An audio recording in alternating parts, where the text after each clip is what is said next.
وہاں جا کے انڈسٹری لگائیں گے, وہاں جا کے روزگار پیدا کریں گے, وہاں روزگار کے مواقع نئے وہاں لوگوں کو ملیں گے, وہاں کی اکانومی گرو کرے گی, جبکہ ہم لوگ ڈے بائی ڈے نیچے کی طرف جائیں گے, کیونکہ ہمارے اوپر صرف ایک ریوڑ بچ جائیں گے. ہم لوگوں کے اوپر کوئی ایسی کلاس نہیں ہوگی جو ہمیں روزگار پیدا کر کے دے. اور اگر ایسی کنزیومیبل آئٹمس, جن لوگوں کی فیکٹریاں یہاں پہ چل رہی ہیں, جن لوگوں کے روزگار یہاں پہ کنزیومیبل آئٹمس میں چل رہے ہیں, جیسے گروسری سٹورز ہیں, جیسے ریسٹورنٹس ہیں, جیسے یہ پیزا شاپس ہیں, جیسے یہ اس طرح کی ڈفرینٹ کنزیومیبل آئٹمس جو ہیں, وہ لوگ, ان کا مائنڈ سیٹ بھی اگر آپ جا کے ان سے بھی بات کریں گے, ان کے انٹرویوز بھی کریں گے, تو ان کے اندر بھی وہی انسیکیورٹی پائی جاتی ہے جن لوگوں کے روزگار بند ہو گئے ہیں. اب اس کا بھی ٹرکل ڈاؤن ایفیکٹ کیا آ رہا ہے؟ وہ ایفیکٹ یہ آ رہا ہے کہ جو لوگ یہاں پہ بزنس جن کا رننگ میں ہے, وہ جو پروفٹ نکالتے ہیں, اس پروفٹ کو باہر کسی نہ کسی ویسٹرن کنٹری میں, سویلائزڈ کنٹری میں وہ شفٹ کر رہے ہیں, تاکہ ہمارا سرمایہ ڈی ویلیو ہونے سے بھی محفوظ رہے, اور ہمارا سرمایہ ویسے بھی محفوظ رہے, اور ہمارے بچوں کی کسی نہ کسی سویلائزڈ کنٹری کی سٹیزن شپ بھی ہو.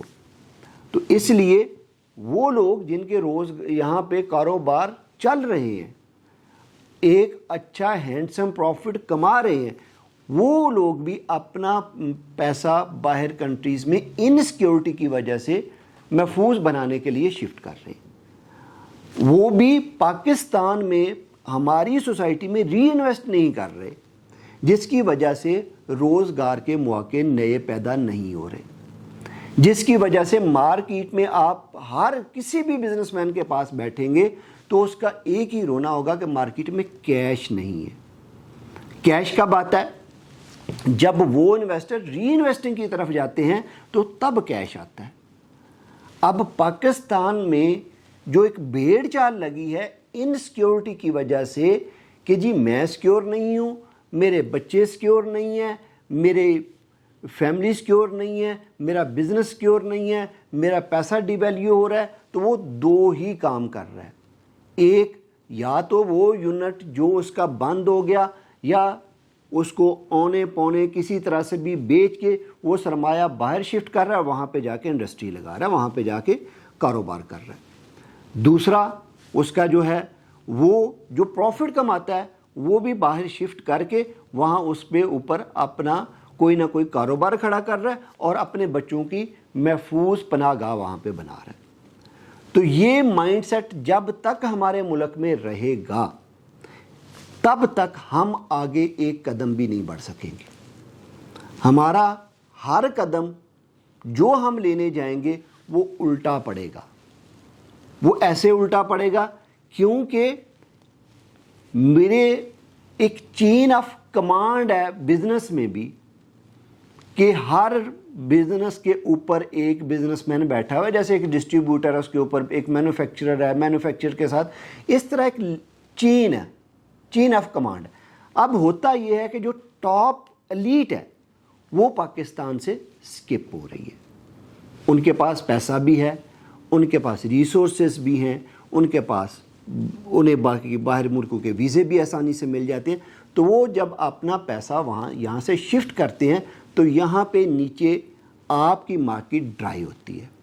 جب ہماری مارکیٹ یہاں پہ ڈرائی ہوتی ہے تو اس میں تمام بزنسز افیکٹ ہوتے ہیں.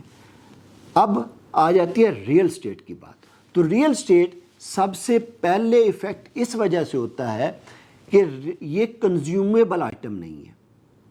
یہ کنزیومیبل آئٹم نہیں ہے.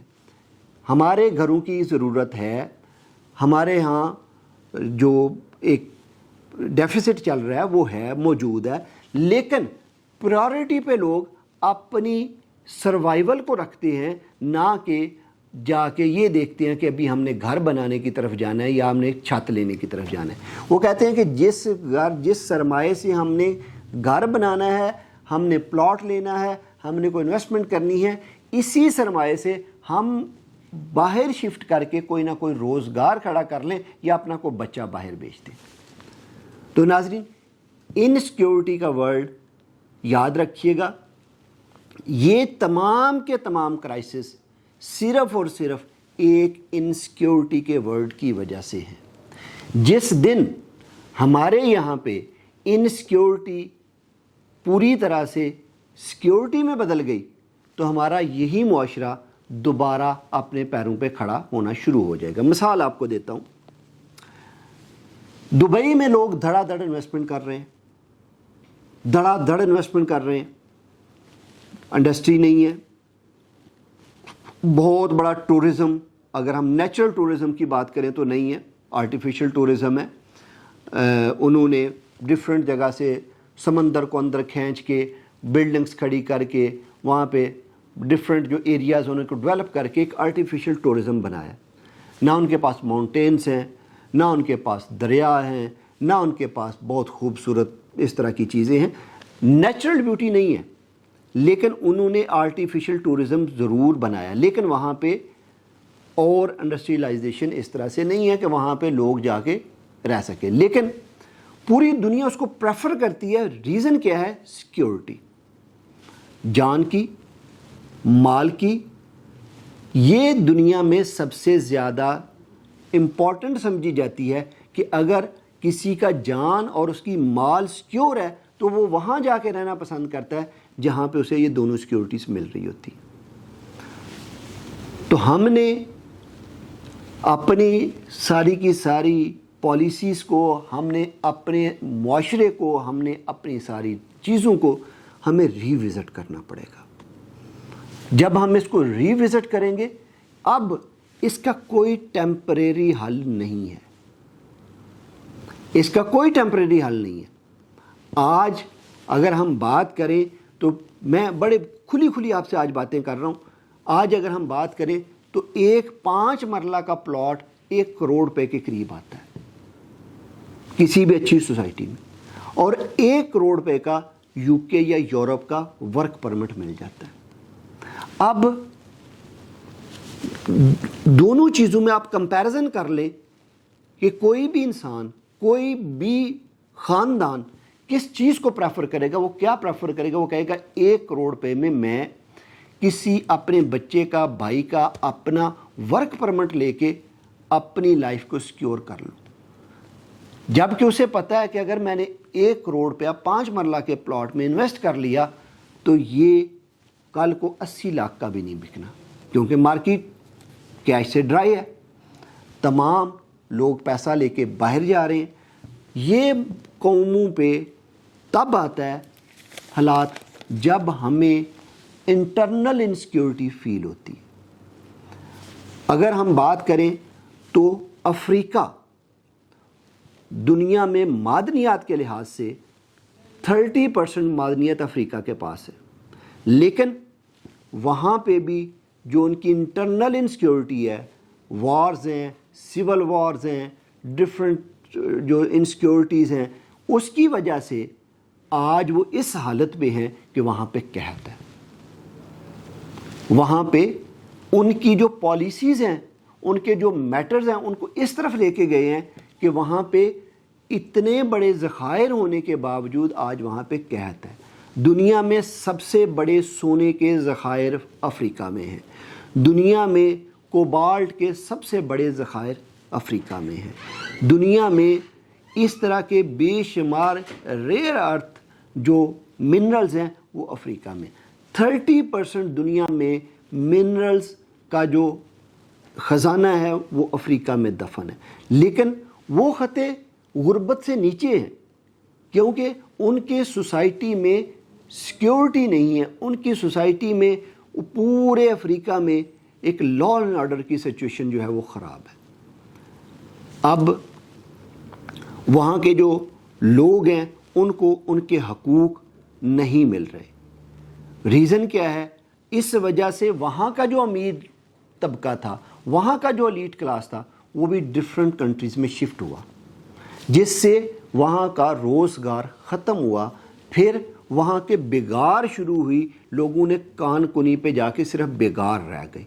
کاروبار ختم ہو گئے، بیکار رہ گئے۔ تو اللہ پاک سے دعا ہے کہ ہمارے اس پیارے ملک کو اپنے خاص کرم سے ایک امن کا گہوارہ بنائے، اور ہمارے جو بھی صاحب اقتدار لوگ ہیں، جن لوگوں کے پاس بھی اقتدار ہے، پاور ہے، وہ اپنی پالیسیز کو ریوزٹ کریں، اور یہاں کے جو انویسٹرز ہیں، یہاں کے جو لوگ ایلیٹ کلاس کا ایک اسپیسیفک پرسنٹیج ہے، ان کے مائنڈ سیٹ سے انسیکیورٹی کو ختم کیا جا سکے، تاکہ وہ اس چیز پہ کنونس ہوں کہ the most secure and successful country is a Pakistan.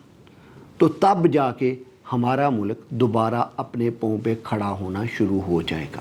Otherwise جس راستے پہ ہم چل پڑے ہیں، اس راستے کے آگے تباہی ہے۔ اللہ پاک ہمیں، ہمارے بچوں کو اور ہمارے تمام اہل وطن کو اپنی حفاظت میں رکھے، اور اس ملک کو بھی اپنی حفاظت میں رکھے، اور جو کچھ بھی، جو لوگ بھی، وہ کوئی بھی ہیں اس کا برا چاہنے والے ہیں، اللہ پاک ان کو تباہ و برباد کرے۔